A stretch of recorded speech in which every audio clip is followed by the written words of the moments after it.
तो अब हम कौन से लेसन में आ गए? 4 लेसन। ठीक है, 4.1 यानी कि चौथे लेसन का पहला नंबर एक्सरसाइज करने जा रहे हैं। ये पाठ का क्या नाम है? द्विघात समीकरण। कभी भी आप लेसन शुरू करते हैं तो आपको नाम का जानकारी बहुत जरूरी है। कौन सा लेसन शुरू कर रहे हैं, उसमें क्या हमको सीखने के लिए मिलेगा? तो क्या मिलेगा आपको? द्विघात समीकरण के बारे में इसमें सीखने के लिए मिलेगा। तो द्विघात समीकरण मतलब क्या? अभी आपने खत्म किया 3 लेसन, उसमें क्या था? रैखिक समीकरण था, और रैखिक समीकरण था वो भी युग्म में यानी कि जोड़ी में। अब क्या है? ये द्विघात समीकरण है। द्विघात का मतलब होता है कि घात में 2 होना चाहिए। जैसे कि मान लीजिए इस तरह का कुछ, ठीक है, इसको क्या कहेंगे हम? द्विघात समीकरण बोलेंगे, क्योंकि घात में क्या है? 2। यदि गलती से यहाँ घात में 3 आ गया तो उसको द्विघात समीकरण नहीं कहेंगे। क्लियर है? अच्छा, और यदि कोई घात नहीं यहाँ दिखेगा तो भी द्विघात समीकरण नहीं माना जाएगा। तो मोटा मोटा ये समझिए कि कुछ इस तरीके का है ना क्वेश्चन यदि आपका दिख रहा है तो मानिए कि वो क्या है? द्विघात समीकरण है। द्विघात समीकरण को वर्ग समीकरण भी बोलते हैं। क्या बोलते हैं? वर्ग समीकरण। ठीक है, तो चलिए 4.1 को हम शुरू करते हैं। 4.1 में पहले क्वेश्चन में क्या कह रहा है कि जांच करें कि निम्न द्विघात समीकरण है कि नहीं है। तो यहाँ ध्यान से देखेंगे आप तो इसके जैसा नहीं दिख रहा है, तो हमको क्या करना होगा? पहले उसके जैसा बनाने की कोशिश करनी होगी। तो यहाँ हो क्या रहा है उसको थोड़ा सा आपको समझना। तो यहाँ ध्यान से आप देखोगे तो पाओगे कि x+1 के घात में 2 लिखा हुआ है। तो इसे हम कैसे हल कर सकते हैं? 2 तरीका है इसे हल करने का। पहला, आप चाहें तो सूत्र इसमें लगा सकते हैं, और दूसरा ये जो x+1 है इसको 2 बार लिख दीजिए। घात में 2 है तो कितने बार लिख दीजिए? 2 बार लिख दीजिए। और इधर जो है उसका काम कर दीजिए। क्या काम हो रहा है? यहाँ क्या छुपा हुआ है? तो गुणा कर दीजिए। तो 2 का x में गुणा करेंगे तो क्या होगा? 2x हो जाएगा। ठीक है, 2 का 3 में गुणा करेंगे तो 6 हो गया। क्लियर है? तो गुणा जब इधर करेंगे तो क्या होगा? ध्यान से समझिएगा। अब x है +1 है, इसका x+1 में गुणा करना है, यानी कि 2 अंक है, 2 अंक का 2 अंक के साथ गुणा करना है। तो थोड़ा सा समझिएगा 2 अंक का गुणा कैसे करते हैं। आपने इस तरह का गुणा किया होगा? तो इसमें क्या करते हैं? एक ठो को पहले लेते हैं और दोनों में गुणा करते हैं। ठीक है, तो 2 और क्या आ जाएगा? 6 आ जाएगा। उसी तरीके से फिर नेक्स्ट लेते हैं इसको और इसका इसके साथ गुणा करते हैं और फिर नीचे लिख देते हैं, है ना। तो 3 छक्का 18 है ना, हासिल है 3 दूना 6 और 1 7। और फिर क्या करते हैं? जोड़ते हैं। कॉन्सेप्ट क्लियर है? पहले बारी बारी से गुणा करते हैं और फिर क्या कर देते हैं? जोड़ देते हैं। तो समझिए यहाँ भी वही चीज करना है।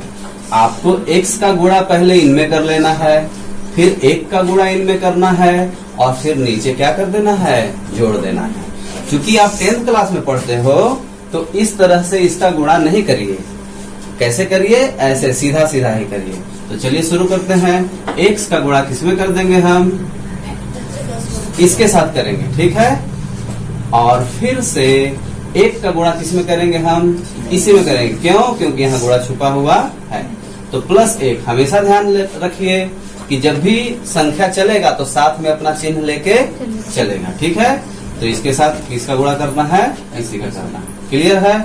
अब इधर देखिए, इधर जो होना था वो हो चुका। अब इसके साथ कोई काम नहीं होगा। क्यों नहीं होगा? क्योंकि यहाँ चर राशि वाला संख्या है और ये अचर राशि। तो ये जब तक जाति एक जैसा नहीं होगा ये जुड़ और घट नहीं सकता। ठीक है, ये ध्यान आपको रखना है। तो चलिए इसको आगे ले चलते हैं। x का x में गुणा करेंगे तो क्या हो जाएगा? x का स्क्वायर हो जाएगा। क्यों? क्योंकि चर राशि का गुणा जब होता है तो घात उसके क्या होते हैं, जुड़ते हैं। ये नियम आपको ध्यान में रखना होगा। क्लियर है? तो x का क्या हो गया, स्क्वायर हो गया। अब x का 1 के साथ गुणा करेंगे तो क्या होगा, आपको पता होगा कि किसी भी संख्या के साथ 1 का गुणा होता है तो वही संख्या लिखा जाता है। क्लियर है? आगे चलिए। अब 1 का इसमें गुणा कर रहे हैं तो अभी तो बताए कि 1 का गुणा किसी भी संख्या में करते हैं तो वही संख्या लिखते हैं। तो यहाँ कुछ नहीं करिए, जो है उसी को लिख दीजिए।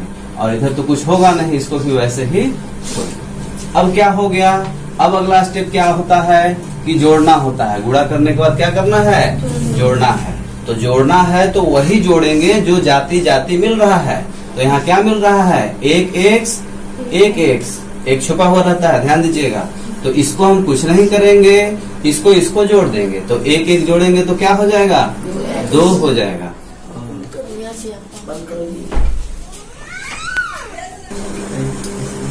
तो चलिए अब इसमें हम क्या बोले आपको कि गुणा करने के बाद जोड़ते हैं। ठीक है, तो जोड़िए। तो इसको आप वैसे ही सेम टू सेम लिख देंगे। क्यों? क्योंकि इसकी जाति इसमें कहीं दिख नहीं रही है। और इसे भी सेम टू सेम लिख देंगे। ठीक है, यहाँ एक एक छुपा रहता है, इसे आप जोड़ देंगे तो एक एक क्या हो जाएगा, 2x हो जाएगा। ठीक है, और इधर 2x है, -6 है। तो मैंने बताया होगा आपको पहले कि बराबर के दोनों तरफ एक जैसा यदि संख्या दिख रहा हो तो उसे क्या कर सकते हैं, आप हटा सकते हैं। बराबर का मतलब क्या होता है, बिल्कुल तराजू, है ना, दोनों तरफ एकदम बराबर होना चाहिए। तो जब उधर से कुछ हटाए हैं तो हूबहू उतना ही इधर से भी हटाएंगे तब तो बराबर रहेगा। तो इसका ये पहचान है, ये बराबर का पहचान है, मतलब दोनों पक्ष एक समान होना चाहिए। तो इधर से जितना हटाए इधर से भी उतना ही हटाना है। तो अब क्या आया आपके पास, x² आया, +1 है। अब देखिए ये बराबर है, बराबर से कोई संख्या इधर आएगा या इधर से कोई संख्या उधर जाएगा तो उसका चिन्ह बदलेगा। माइनस है तो क्या हो जाएगा, प्लस हो जाएगा। और इधर कुछ नहीं बचा तो क्या लिखेंगे आप, 0 लिखेंगे। अब देखिए x² हो गया और ये 7 हो गया। तो क्या ये वर्ग समीकरण के जैसा दिख रहा है, बिल्कुल दिख रहा है। थोड़ा सा इसको और सुधार सकते हैं आप, कैसे, x² + 0x + 7 = 0। अब दिख रहा है उसके जैसा। तो इसका क्या मतलब हुआ, 0 का मतलब कुछ होता नहीं है, ठीक ना। तो ये लिखिए चाहे ये लिखिए, मतलब वही है। तो यहाँ लिख देंगे कि हाँ यह द्विघात समीकरण है। तो सेकंड नंबर क्वेश्चन अब आ गया आपके पास। तो इसमें क्या है, अब जो है वो आपके सामने है, दिख रहा है। इसको क्या करना होगा, हमको जांच करना होगा। कैसे जांच करेंगे, जो हो रहा है वो करेंगे, फिर देखेंगे कि ऐसा आ रहा है कि नहीं आ रहा है। तो चलिए शुरू करते हैं। तो इधर तो जो होना है हो चुका है। क्यों? क्योंकि ये x² का जाती है और ये x की जाती है, तो ये आपस में कुछ होगा नहीं। तो इसको चलिए ऐसे ही लिख लेते हैं। आगे देखिए यहाँ गुणा छुपा हुआ है, यानी कि इसका इन दोनों में गुणा होने वाला है, क्योंकि कोष्ठक ये बंद है और बाहर में ये है, तो दोनों के साथ होगा, हमेशा ध्यान रखिएगा। तो माइनस प्लस माइनस 3 दूना 6, चिन्ह का पहले गुणा करते हैं, ये आपको हमने बताया है। उसके बाद देखिए यहाँ इसके साथ जब करेंगे तो माइनस माइनस क्या हो जाएगा, प्लस हो जाएगा। 2 1 छुपा हुआ है यहाँ, 2 एकम 2 और 1 संख्या के साथ गुणा होता है, ये कर दिया हमने। अब इसको सीधा करिए तो x² यहाँ है, -2x है।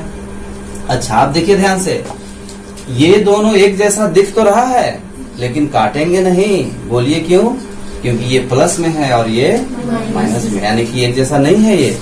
तो इसको इधर लेके आइए, जाति को जाति के पास लाते हैं। तो प्लस में है 2x, तो बराबर को जब डांक जाएगा इधर आ जाएगा तो क्या हो जाएगा, माइनस में हो जाएगा। इसको भी लेके आइए, तो माइनस में है तो इधर आएगा तो किस में हो जाएगा, प्लस में हो जाएगा। अब बराबर यहाँ लिख दिए और कुछ नहीं बचा तो क्या बचा, 0 बचा। क्लियर है? अब देखिए ध्यान से, x² है, क्या बोले हैं, जब जाति मैच करेगा तो उसको हम क्या कर लेंगे, जोड़ लेंगे। तो जो चिन्ह कहेगा वही करना है। माइनस माइनस क्या होता है, प्लस होता है। तो 2 में 2 जोड़ेंगे तो क्या हो जाएगा, 4 हो जाएगा। और x का x लिख देते हैं, जो जाति होती है इससे बनती है, ठीक है। तो ये सेम टू सेम यहाँ लिखाता है जोड़ घटाना में, ठीक है। अच्छा, और उत्तर में क्या लिखते हैं, बड़ी संख्या का चिन्ह लिखते हैं। चूंकि दोनों में माइनस है तो माइनस ही लिखेंगे, क्लियर है। आगे +6 बराबर 0। क्या आपको दिख रहा है वर्ग समीकरण के जैसा? हाँ, तो बोल देंगे कि हाँ यह द्विघात समीकरण है। तो 3 नंबर आ गया आपके पास। ये देखिए ध्यान से, अब यहाँ क्या हो रहा है, जो हो रहा है ध्यान से देखिए और उसको करिए। यहाँ गुणा छुपा हुआ है, यानी कि इसका इसके साथ क्या हो रहा है, गुणा हो रहा है। यहाँ भी गुणा छुपा हुआ है, यानी इसका इसके साथ क्या हो रहा है, गुणा हो रहा है। 2 अंक का ये गुणा है, तो आपको क्या करना होगा, जो हो रहा है वो करिए। तो 2x का पहले इसके साथ कर देंगे, फिर -1 का वापस से इसके साथ करेंगे, ठीक है। तो चलिए शुरू करते हैं। 2x का गुणा x - 3 के साथ, और फिर -1 का गुणा वापस से इसके साथ, क्योंकि बारी बारी से करते हैं 2 अंक के गुणा में। इधर भी वही चीज हो रहा है, यहाँ भी वही करिए। x का गुणा पहले इसके साथ करेंगे, ठीक है, और फिर 5 का गुणा वापस से इसके साथ कर लेंगे, ठीक है यहाँ तक। अब आगे चलिए, गुणा करते हैं तो क्या होता है, चिन्ह का पहले गुणा करते हैं तो प्लस प्लस प्लस हो जाएगा, दिखाई नहीं देगा आगे में। फिर 2 एक कम 2, x का 1 के साथ गुणा करेंगे तो घात क्या हो जाएगा, इसका जुड़ जाएगा, तो क्या हो गया, 2 आ गया। अब यहाँ देखिए माइनस प्लस माइनस, 3 दूना 6 और x का x, क्लियर है। फिर 1 के साथ x का गुणा करेंगे, तो मैंने बताया था कि 1 का जिसके भी साथ गुणा करते हैं वही आता है। तो सीधे सीधे इसको क्या कर लीजिए, आप लिख लीजिए। माइनस माइनस क्या हो जाएगा, प्लस हो जाएगा। 3 एक कम 3। अब इधर आ जाइए, x का x में गुणा करेंगे तो क्या होगा, x² होगा। x का 1 में क्या करेंगे तो क्या होगा, x ही होगा। 5 का x में करेंगे तो क्या होगा, 5x होगा। 5 का 1 में करेंगे तो क्या होगा, 5 एक कम 5 होगा, ठीक है। चिन्ह का भी गुणा साथ में करते चलना है आपको। आगे देखिए, यहाँ 2x² दिख रहा है, ठीक है, और ये माइनस माइनस क्या हो जाएगा, प्लस हो जाएगा, क्योंकि जाति मिल रही है ना, x x है तो यहाँ 1 छुपा हुआ है, तो 1 और 6 जुड़ के कितना हो जाएगा, 7 हो जाएगा, और उत्तर में बड़ी संख्या का चिन्ह चला आएगा। उसके बाद प्लस क्या है, 3 है, प्लस यहाँ क्या हो जाएगा, 3 हो जाएगा, ठीक। आगे x² है, और इधर देखिए ध्यान से, माइनस है और यहाँ क्या है, प्लस है। तो प्लस माइनस क्या होता है, माइनस होता है। तो 5 में से 1 घटाना होगा आपको, तो क्या आ जाएगा, 4 हो जाएगा। प्लस का चिन्ह यहाँ बड़ा है तो आपको प्लस का चिन्ह लिखना होगा। और ये -5, ये इसके साथ कुछ नहीं होगा, क्यों, क्योंकि ये अलग जाति का है, ये अलग जाति का है, और ये अलग जाति का, ठीक है। अब ध्यान से देखें, जाति को जाति के पास लेके जाना होगा, ठीक है। तो 2x² है, x² को x² के पास लेके आइए, तो प्लस में है तो यहाँ क्या हो जाएगा, माइनस में हो जाएगा। ये आपका 7x है, माइनस में, उसको यहाँ रख लीजिए। फिर 4x को इसके पास लेके आएंगे तो बराबर को क्रॉस कर रहा है ना इस तरह, तो क्या हो जाएगा, माइनस में हो जाएगा। अब 3 अपने जगह पे लिख दिए, 5 को इधर लेके आएंगे तो माइनस में है तो किस में हो जाएगा, प्लस में हो जाएगा। बराबर में कुछ नहीं बचा तो क्या हो गया, 0। याद रखिए, हम इसको वर्ग समीकरण के रूप में लिखने की कोशिश कर रहे हैं, तो इसीलिए इतना सारा काम हो रहा है। अब यहाँ देखें ध्यान से, ये प्लस में है, ये माइनस में है, तो प्लस माइनस क्या होता है, माइनस। क्यों इसको घटा रहे हैं, क्योंकि इसकी जाति मैच कर रही है, x², तो ये घट जाएगा, ठीक है। तो 2 में से 1 जाएगा तो क्या बचेगा, 1 बचेगा, तो 1 लिखने की जरूरत नहीं होगी। उत्तर में बड़ी संख्या का चिन्ह लिखना होगा, लिख दिए।